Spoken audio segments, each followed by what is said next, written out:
Melissa, I know one of the subjects that, pops up often, people get to the closing table and they're surprised at either how much they get or how much they don't get. The seller net is something that's super important. And when you're looking at the net, you're looking at the bottom line. So I know you wanted to jump in on this topic today. Curious to hear what you wanted to say. Yeah, exactly. It's all about the bottom line, right? I mean, this is what we see in life and certainly what we see in real estate transactions. As a seller, you really should have a strong command and understanding of what you're going to walk away from your transaction with.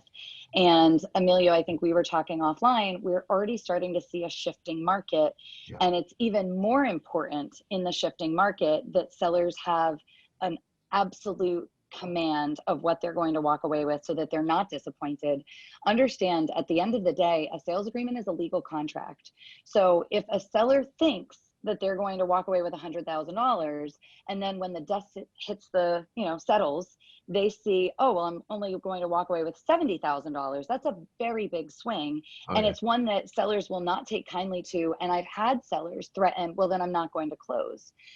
But that's not that easy, right? You can't just say, I'm not going to close. You're under a legal obligation to sell this property. And we are seeing with increased regularities, buyers imposing their right to equitable remedies, which is known as specific performance. What that means is they can basically get the courts to force the seller to sell the house to them pursuant to the sales agreement. And I think the reason we're seeing that is because of the limited inventory we've been experiencing. Yeah. So buyers are not satisfied with just getting their deposit back or maybe even getting some damages. Buyers are saying, no, I'm homeless in a month. I need this house. I'm going to ask the court to enforce this agreement. And that's something that we're seeing more of, which is why, again, the sellers really need to understand what is their bottom line going to be. Clients who want to overprice it because they're looking to increase their bottom line actually inhibit, right? And that kind of brings us right back to it's all about the bottom line. Yeah. You sell it for more, you make more, but listing it for more doesn't mean you're necessarily going to sell it for more. And that's really the qualifying distinction that I think our clients need to understand, is that there are expenses that are associated with selling.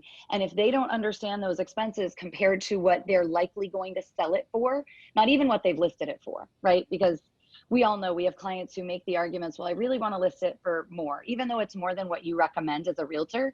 Yeah. Clients and agents, I think, need to be having the hard dialogue of, well, most likely you're going to actually sell it for X. So let's use that in determining what your bottom line is going to be and make sure you're comfortable with this so that when you start getting offers in that price point, we are actually ready to proceed and not going to be putting ourselves in the crosshairs of a legal battle later. Commission certainly is the biggest piece of the financial puzzle as far as trying to figure out what the bottom line is, Emilio, but even bigger than that is understanding your mortgage payoff.